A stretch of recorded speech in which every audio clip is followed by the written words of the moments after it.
Okay, good afternoon, everybody. Pleasure to talk to you today. My name is Barry Hughes. I am the lead developer with Blue Wave Technology. We're a Platinum Salesforce partner. Last time I spoke here 2 years ago, we were Silver. We got busier, we became Platinum. And today I want to talk about what I thought was the most important announcement for Dreamforce last year. In fact, there's going to be a new Salesforce Mobile App, and it's pertinent to talk about it now because we actually haven't got it yet. It's not going to come until winter 20 release next November, but you need to know about it now. I tweeted at Dev in the Cloud, and this slide deck is actually on the web right now. You'll see a link to it at the end. So you can take photographs fine, but you can get the slide deck. So a bit about Blue Wave and me, because they're still paying me when I'm here. We, as a Platinum partner, we have a lot of the different Salesforce partner, different products under our belt. We actually have instructors in nearly all of these different products.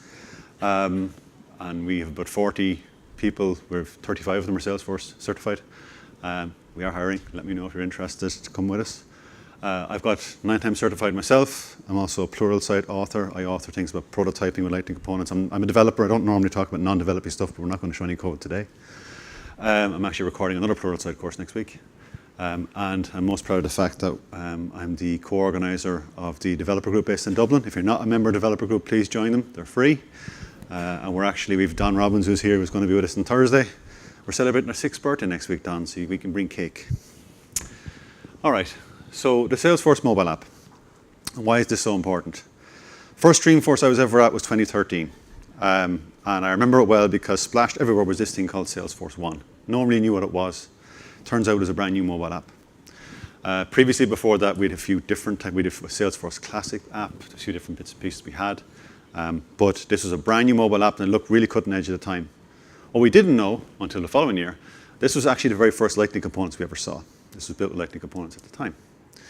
And it stayed that way until summer 16. I'm an instructor for Salesforce. I teach Lightning component development. And I actually taught Lightning component development on Salesforce Mobile before summer 16. But summer 16 was a key point for developers. This was where Lightning Experience came out for the first time.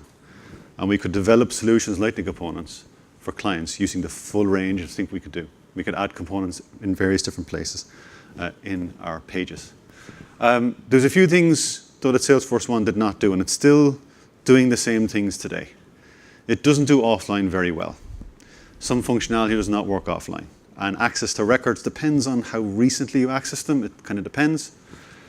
We can't really add much custom development to Salesforce One. Yes, we can make applications and components that fit there, but if we've made a lovely interface Lightning Experience, the bit on the right-hand side does not come with the mobile. The extra tabs don't go into mobile right now. And also, if we ever want to do some advanced stuff like add push notifications or brand the app our own way, now you're going towards the mobile SDK. So again, it's outside what Salesforce Mobile currently does. So, went to Dreamforce last September. And this was day one. We're introduced to something brand new for a Salesforce mobile app. And it was something called Einstein Voice. Who's never heard of Einstein Voice? People have not heard of it. OK, I'm going to show you a demo of it in a second. Well, I won't show it to you. I'm going to show you a video of someone showing it because I don't have access to this yet. But this was in interplay between Salesforce and Siri is what they built on top of, but it's going to work also for Android, where you can talk to Salesforce and get it to do some stuff, not just dictation, but some cooler stuff as well. So I'm just going to play the video now. It's a 3-minute long video, but I just want to show you what Salesforce Mobile, this Einstein Voice is all about. Meeting note. I had a great meeting with Rebecca,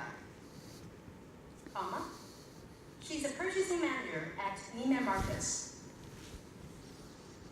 Period. We talked about their plan to bring our winter clothing line to their store.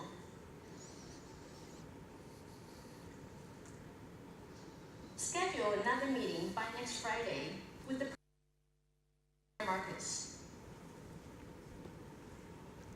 Change the close date to October 12th.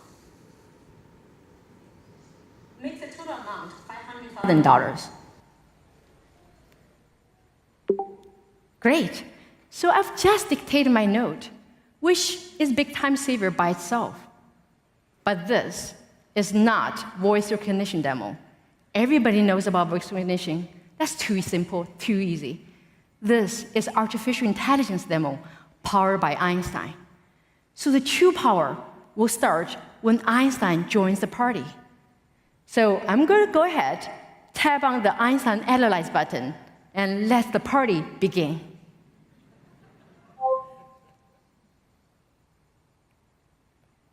So what happened here is the note I dictated gets sent over to Einstein. With this powerful natural language processing, Einstein was able to interpret what I said and identify the right Salesforce record. So it picked up the right account record, Neiman Marcus. It also picked up the right opportunity record, winter closing line. I didn't have to go in and manually look for any of those records. That's just silly. Einstein did all that for me. Very nice. So I'm going to select that opportunity record, and next. Here, Einstein is telling me and also highlighting to me, say, hey, I find you the right contact record, Rebecca Copeland at Neiman Marcus. All because I mentioned her first name in my note. Pretty smart. So this is already pretty powerful, but there's more. Remember, I've dictated some action items, some to-dos in my note? So let's continue on our party and see what Einstein will do next. Look at the screen. Einstein is able to pick up all the action I intended to perform, along with all the fields in Salesforce. So it knows that I want to update the amount field on opportunity to $500,000. It also knows that I want to change the close date field on opportunity from December to October 12. Einstein is also suggesting me to create a task for my account team to schedule the next meeting. I could make some change here, but everything looks perfect right, including the due date for my task. Notice that how I said next Friday, and Einstein is able to figure out the right date, September 28th. That's how smart it is. So right now, all I have left to do is tab on Save to Salesforce to confirm all those actions.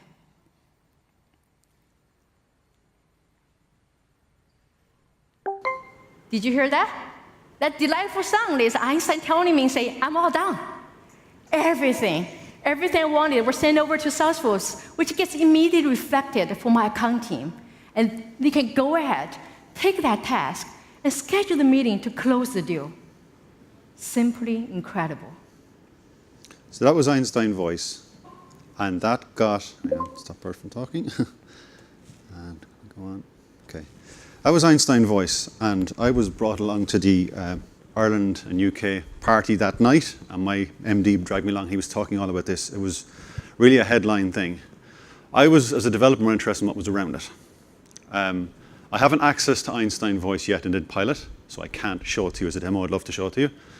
But what I want to know what this new mobile app was about. On the third day of Dreamforce, after the developer keynote, we actually had another keynote that I actually thought I'd missed for the last 4 or 5 years. It's the very first mobile keynote ever. So what we're looking at, I'm kind of giving you a highlight of what's on that keynote. And the video link is at the bottom where you can see the entire video. But effectively, as a nice surprise, we got to try to apply on a pilot to try this out. And this is the pilot that I'm on.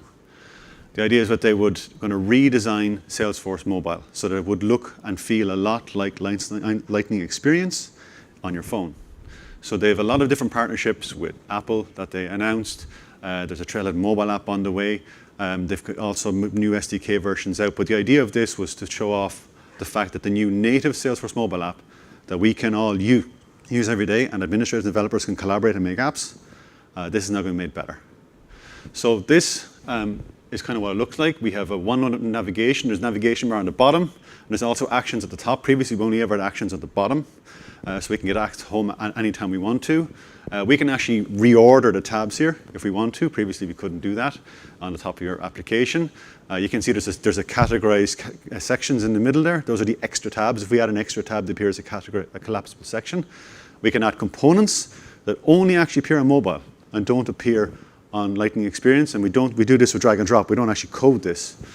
So again, the idea of that is familiar, that if you're used to Lightning Experience, Salesforce Mobile is not something completely different.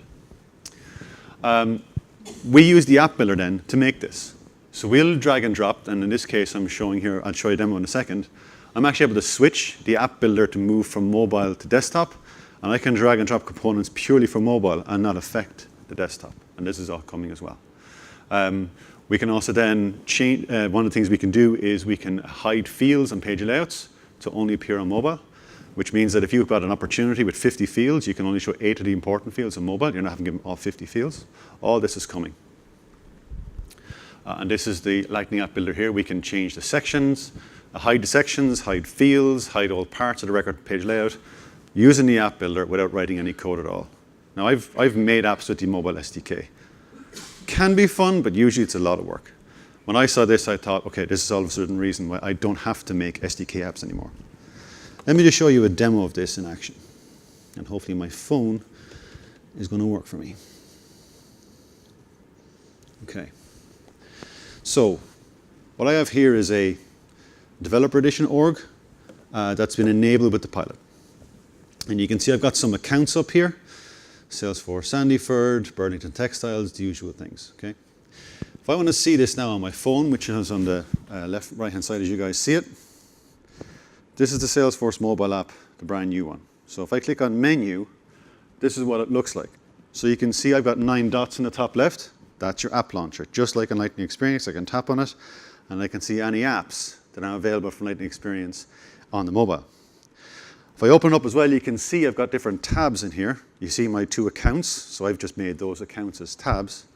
If I go to my org, on the left-hand side as you see it, and let's say I move Salesforce Sandyford to the top, if I then refresh my screen, you'll see it's moved. So whatever way you've set up the tabs on your Lightning Experience, it'll react on the mobile. This wasn't done before. Another thing that you can see when you actually open up a record, let's say I'm opening up an account here, and I want to open up, let's say, a related record. I want to go into contacts. I don't have a contact on him. Let me get a account that does have a contact. Burlington does. Related. Open up a contact.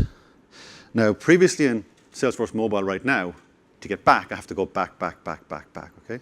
But you can see on the bottom, I've got buttons, action buttons. On the bottom, I've tapped on the menu button, and I'm back here to my list of accounts. So you don't have to, you can dive in and out much faster with the new mobile app. Last thing I want to show you is something that I've built here, just to show you some things. So if I go to my browser, and I open up, this is the app builder. My file is a little bit small, but let's see if I make it a bit bigger. I can't. Here is a component here that I've created. It allows me to call somebody or call an account or get someone from Google Maps or open their Twitter feed. And you can see I see the little orange icon here. If I tap on this account, I can set its visibility. So I can simply add a filter, and it's under Advanced. And I can choose a different way to hide it. And one of the new ways is called Client. And I can choose the device. Once I choose device, and I can say, OK, choose it, show it if it does or does not, a phone or a desktop. So you can have it on both, or you can have it on one or the other, depending on the type of component you've created. And just one of the other nice things that I found when I'm developing on this thing is if I dial the phone, I'd ring them, which is that's normal. But if I tap on the Google Maps icon here, this actually then calls out using a 1 line of code to the Google Maps app on my phone and gives me directions to that client. Okay, very simple thing. That's using the Google Maps API, nothing I wrote, but you get the idea. And again, I have another option here for Twitter. And it's opened with it's actually opened with the Blue Wave one by default. That's the only one I can think of. But there you go. So I can do things natively on the phone that normal Salesforce one currently couldn't do. And you can see I've also added an extra tab called Recently Accessed Accounts. If I go to my browser, here we go. You see there's just an extra tab I've created with the App Builder. This does not appear in Salesforce Mobile right now, but now it does. And it's a collapsible section, and I can see the tab, and I can go back. Okay, so the new Sales, and this is just a very brief look through what's coming up with the new mobile app. To me, this makes a lot more sense. And we can actually do the stuff that I develop every day on Lightning Experience. Now will be on mobile without huge amount of custom development.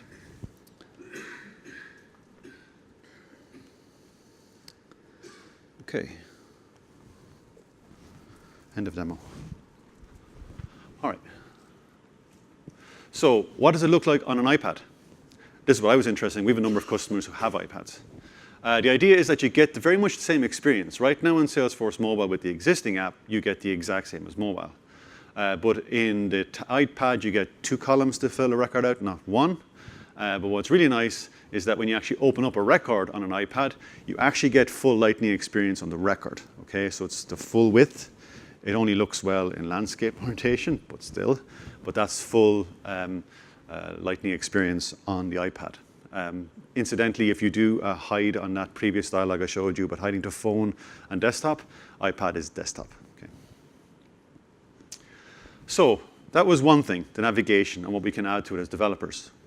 The biggest issue they have was offline. This is taken directly from that presentation. How are they going to work offline?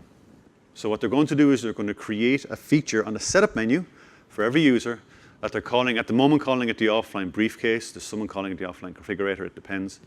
And the idea is that instead of looking at the last 20 accounts you viewed, you can actually set it to say, okay, I want all accounts in Ireland, all their opportunities, and I also want all accounts in the UK that have opportunities above 100,000.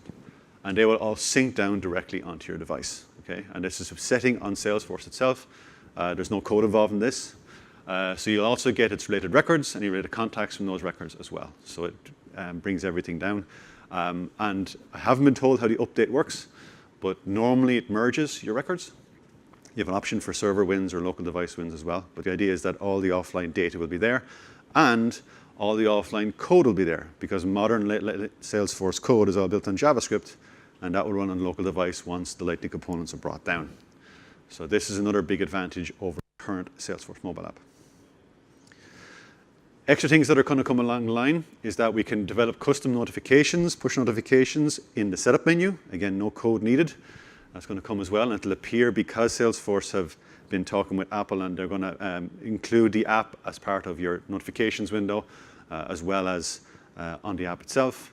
Lightning Dialer on your Service Cloud will be native inside the mobile app as well. My Salesforce has actually recently been, I think it's been launched yesterday. I think it's launched recently anyway, just in the US. It's a paid service, but you can actually brand your Salesforce Mobile to be your company. And that's coming this year as well. My Salesforce is kind of an aside here. My Salesforce was released as well. I think it was winter or spring this year. The idea of this is that if you have an existing community built on Lightning template, you can now pay for a service that you can turn it into an actual native mobile app. It's a separate thing from the Salesforce mobile app. I just wanted to raise it here because just of interest, as a kind of aside. Yeah. So what does this mean? Well, in my opinion, this is the most important thing Salesforce has released. I was at a Meet the Engineers meeting 2 years ago at Dreamforce, and people asked questions. I simply asked the question, what's happening to Salesforce Mobile? I see IoT, I see Lightning Experience, but mobile is still languishing behind. The fact that this is now happening means that a device we all carry, we can access Salesforce, the records we want, and the functionality we want. And we use Lightning App Builder to build it, so there's not much code being developed here.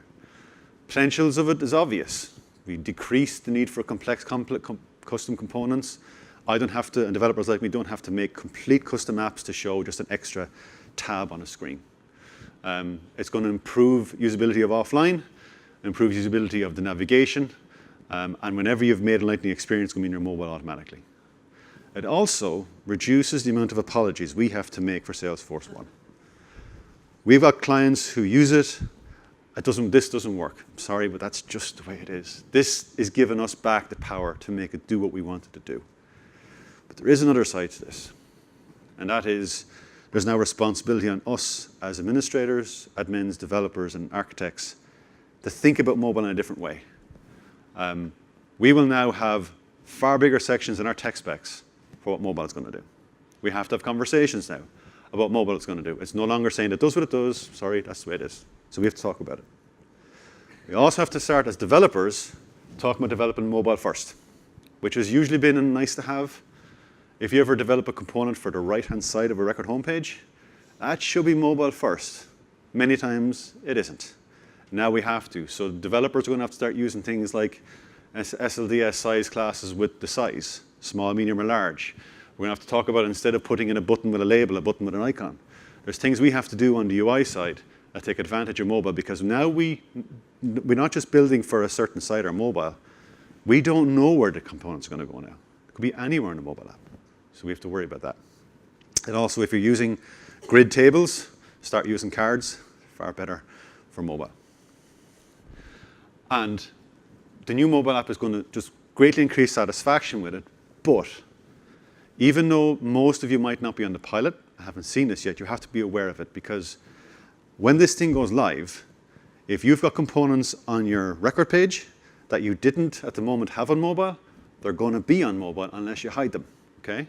So you got to discuss what's currently in your orgs before this is rolled out. And that's a whole project in itself.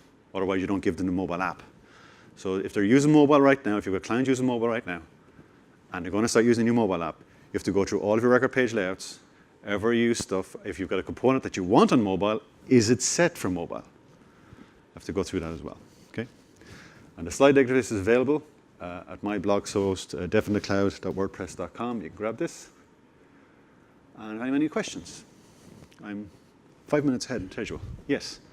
So the app you've shown us is a lonely one. So do you know if I went to 20 for them, so it's just an upgrade to the mobile app? Yes, I have an Android tablet and I've tested this at the same time. The only thing the Android tablet does not do is work on rotation. And that's just a bug. I'm not telling the boys. That's the only thing I found, but everything else works. Everything else works. I haven't had a chance to test offline. That's the one thing I really wanted to test on it, functionality. But from what I've read about it, the JavaScript would just work because it's Android. It's just going to work. Did the filter on the type desktop or phone? Yeah. You've also got the layout for switching desktop or mobile. Was that not part of it? Okay, so what you're talking about there is you have that right now. You can view what it's going to look like on mobile or desktop right now. When you flick the filter on the app builder to flick mobile and desktop, you're actually determining what's going to appear on the mobile and what's going to appear on the landing. It's a flexi page, exactly. You're switching between the two. Yeah. But the idea is you can hide one from the other. Yes? Yeah, great talk, Barry. You mentioned offline briefcase, Yes. and you'd be able to filter things like recent review or view in the last 20 days, and you mentioned every account on Ireland. So when you said every account on Ireland, in terms of those filters, would you be able to sort of refer to any custom field? So, for example, would you be able to say anything, any record with a date today or date From what I have seen in the pilot forums and what I've heard, it seems to be as complex as a SOCL query can get. So if you filter on something, you will get it. Now, no one has seen the UI for it. I haven't seen it for myself. Something I'm interested to see. But if it's anything like, for example, like Data Loader, they already have that capability to go and get records and bring them down. I would imagine the only issue you'll have is size in the device or speed in terms of the amount of data on the app. But other than that, from what I've heard so far, it's GA Winter 20. So not this summer, the following. But I haven't yet had a chance to play with Einstein Voice yet, and I'm on the pilot. So, that could slip. But right now, what I can say is that using it, it's very solid. It has never crashed on me. So it looks pretty good. Yes? What about soft phone integration like CTI tools? I haven't tried it. Lightning Dialers is built in, but I think that's all they've said right now.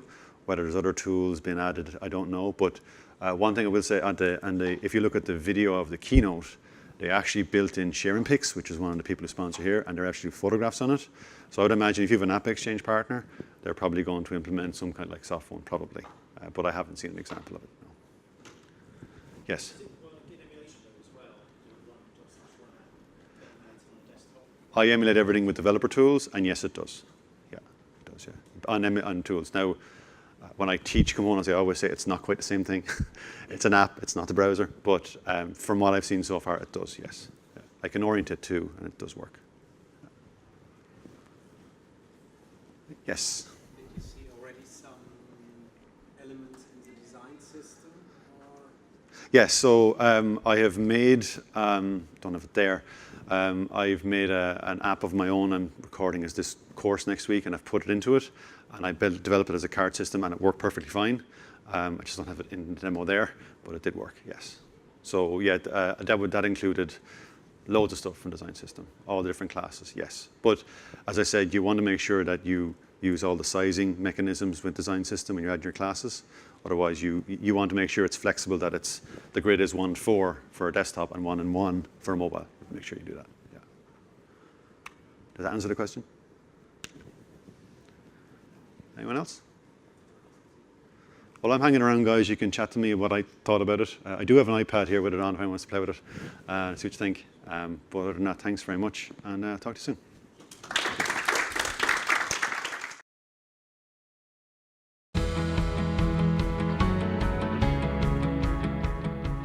Capado separates user stories into individual feature branches in your code repository. This makes it easy to deploy code into multiple environments without having to worry about other developers' changes being introduced accidentally. Capado also automates the process of doing a pull request, making it easy to compare code from one environment to the other. Earlier, with chain sets, adding metadata components used to take time. But with Capado, it has become easy and quick because it provides ability to search, filter by type, last modified by, created date, etc. Also, it has ability to integrate with Jira, Git, Bitbucket, making it powerful and providing traceability for our changes. As a release manager at MassMutual, the great benefits I see are it helps us to bundle multiple user stories across the team and deploy in one go, which saves a lot of release time. But in chain sets, we have to deploy user stories individually. With chain sets, developer can skip an environments while deployment, but with Capado, we have a set deployment flow between the environment. Capado comes with a great reports and dashboard, which helps us to track and org level metadata changes. When I joined MassMutual approximately a year ago, we had a team size of around 50. Now, over the last year, we've increased probably about twofold, and we've gone over 100 people for this team. Bringing in Capado was one of our best decisions. Not only was it a scalable solution with delivery with high confidence, but it also introduces and integrates the QA piece, establishing a CI/CD pipeline that every company really wants in today's day. They have given us professional support. They have given us innovative solutions. They have really worked with us hand in hand closely to make it a success story for us. What some people may not realize is that MassMutual has been on Salesforce now for many years. As we leaned into our digital transformation, this presented both a challenge and an automation. This presented both a challenge and an opportunity in terms of maturing our release management practice. I'm actually very pleased with both the features and the partnership Capado has offered. We've achieved a number of short-term wins, and I'm now more confident about our future ability to scale our DevOps practices here at MassMutual.